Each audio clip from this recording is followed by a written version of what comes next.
ñu fi dajale.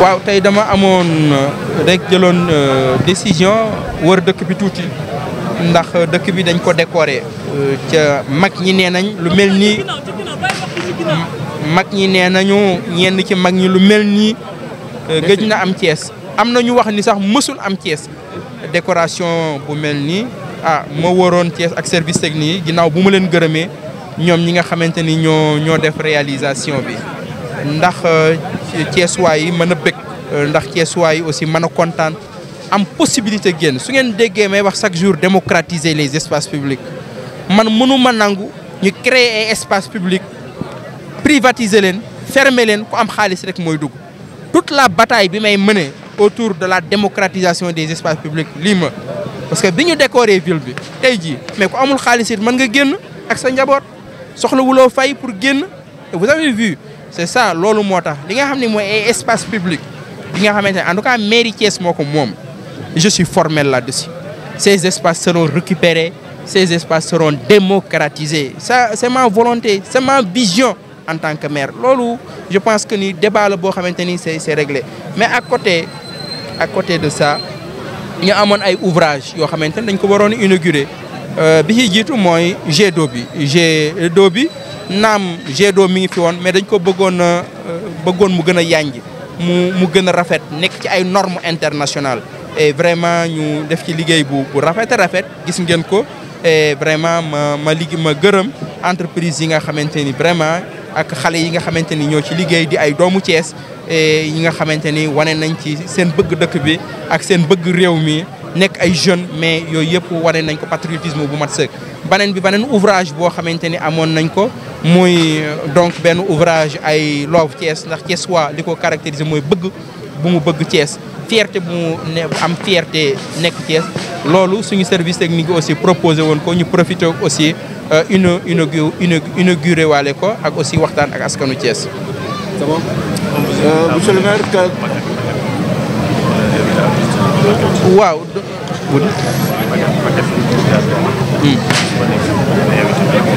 waaw donc il m'informe que ni bon journaliste yi yàkkamtu man ngeen a ñëw ngeen visiter maquette bi nga xamante ni mooy maquette fi Micheland nekkoon jardin public bi nga xamante ni moom lañ fa bëgg a def maquette bi est disponible donc ñu wan leen ko donc Babacar mi ngi may wax ni fan la ñuy jëlee ay moyens et dégg naa ci dëkk bi sax ay débat mais li am solo ci Thiès bu doonte fukki dërëm moo fi génn fukki dërëm yooyu nañ ko delloo askan bi loolu rek moo am solo en tout cas projet yi nga xamante ni lancé nañ leen mooy site bi nga xamante ni foofu la Micheland nekkoon foofu mooy place de France dëgg loolu mi ngi tudd place de France site bi Micheland nekkoon tuddul Micheland loolu mi ngi mooy jardin place de France jardin boobu maquette bi disponible na après ngeen ko xool xaalis bi disponible na ci janvier bi voté nañ budget ci mois de décembre ci janvier bi dinañu lancer marché site boobu bu ñu fa jógee promenade bi fii dañ ko bëgg a gën a réhabiliter mu gën a yànj fii Kajoor Glace bi nekk aussi plan yi disponible na mu gën a yànj ay espace yoo xam ne dinañ ko créer espace 3e âge dinañ ko créer espace xale yi des enfants dinañ ko créer au niveau de Thiès et espace culturel dinañ ko créer parce que promenade des Thiessois bi li ñu fi bëgg a def mooy nit di jógee Dakar ba fii ñëw spécialement di féexlu si Thiès. du ngeen d'accord muy nekk Sandaga bis monsieur le maire. non loolu mënul nekk gis nga jaaykatu nga Sénégal il faut ñu waxante dëgg il faut qu'on ait le courage de dire aux populations li mën a nekk ak li mënul nekk loolu mooy dëgg marché am na place jàkka am na place stade am na place école am na place yoon am na place dëkkuwaay am na mais dëkk noonu lañ koy defaree mais fu la neex lal sous prétexte que ci dëkk bi laa dëkk jeune la mais si tout le monde fait comme ça je pense que dinañ dem ba dootuñu mën a organiser dëkk bi ay xale lañ ay jeunes lañ ay doomu dëkk bi lañ dañ leen war a accompagner dañ leen war a jàppale mais promenade bi wax dëgg yàlla monsieur le maire réhabilité wu ko pour def ko marché est-ce que Babacar xam nga ni fii stade bi nekk stade Maniang Soumaré bi soo gisee stade bi mur stade bi ak tali bi foofu am na ñoo xam dañu yaakaar ne mën na def ay cantine man proposé nañ ma ñu def ko ay cantine mais bu fekkee xaalis rek laa bëgg mais damay dem def ko ay cantine mais ce serait une catastrophe mais insécurité bi nar a indi ko mais quand les gens m'ont présenté le projet mais dama ko football projet boobu j'ai dit ça ne se réalisera pas en tout cas en tant que Babacar Diop en tant que maire xaw ma nag beneen maire boo lëggee bu ñëwee lu ko neex mu def donc marché baax na ci dëkk mais vraiment jël ville bu mel ni Thiès ville bu taaroo ni Thiès bu rafetee ni Thiès ñu jël espace yëpp def ko ay espaces commerciaux loolu du dëgg en tout cas looloo tax ci xeex boobu ci laa ne si ngeen gisee bi ma ñëwee ci Mikeland bi ci loolu laa nekkoon yeneen espaces yi aussi ci loolu laa nekkoon parce que man dama gëm li ma wax démocratiser les espaces publics ba ñi néew doole mën a accéder ci place yooyu ak seen i njaboot mais xoolal li nekk ci promenade ay junni xale mais tey bu fekkoon da ngay fay pour ñëw ñoom est-ce que dinañ mën a ñëw ñoom ak seen i njaboot je pense que jot na ñu waxtaan aussi entre population yi mais ñu waxtaan ci njekk ak teraange mais ñu teg ko ci dëgg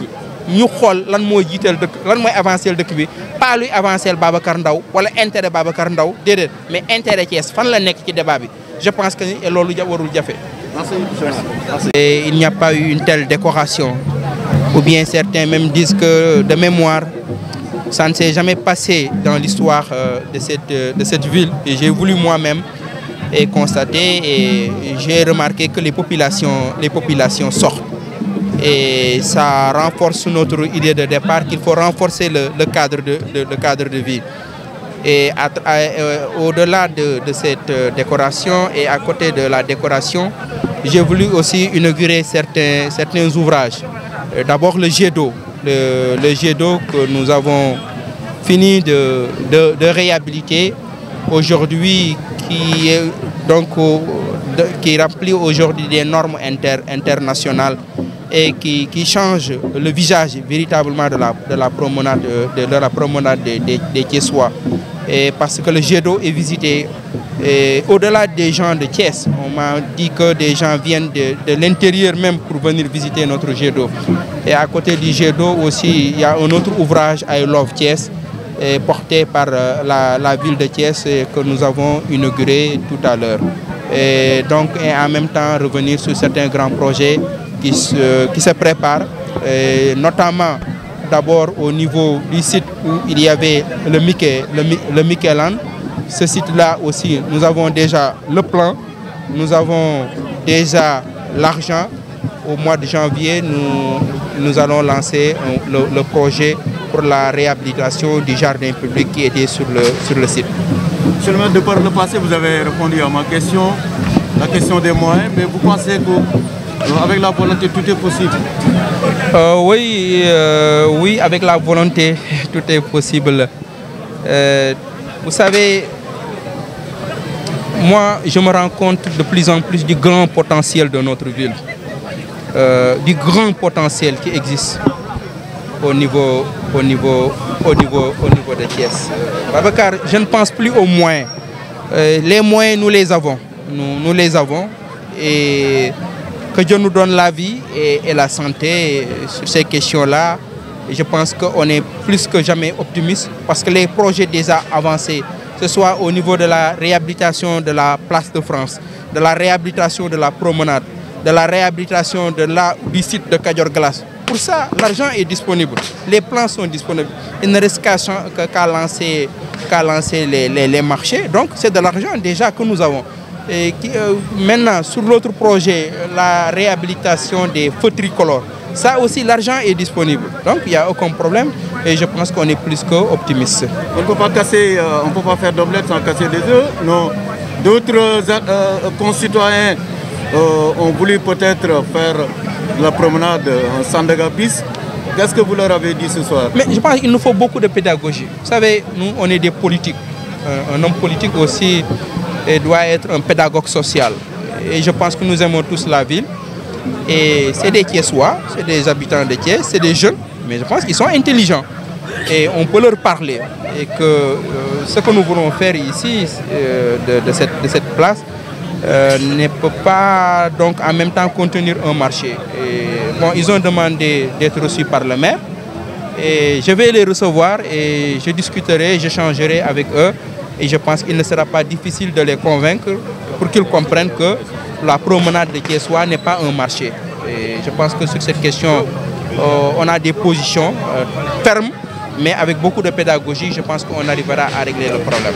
Alors, concernant, monsieur le maire, les réalisations que vous avez faites, les jeunes thiessois s'est manifesté. Est-ce que c'est un message à lancer par rapport à nos jeunes qui sont là, pleins de talents?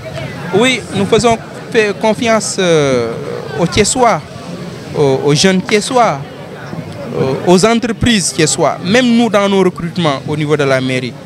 D'abord, la préférence, elle est d'abord locale. S'il y a un profil qui se dégage, qui peut faire le job, nous on le prend. Il n'y a aucun problème parce que je pense que s'il y a quelque chose qui caractérise les Thiessois, c'est leur fierté d'appartenir à cette grande ville. Dans tous les domaines, les Thiessois veulent contribuer. Et je pense que cette ville-là, elle est encore ouverte pour tendre la main à tous ces jeunes, à toutes ces entreprises qui veulent contribuer au développement de la ville de Thiès.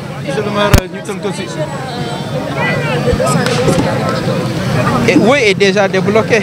Donc on a fini de voter le budget. Et l'année dernière, on était à 120 millions. Et cette année-ci, on est à 200 millions. Et pour la prise en charge de la formation des jeunes de Thiessois. Monsieur le maire, maintenant, on a cadeau de Noël. Donc, merci de fin d'année.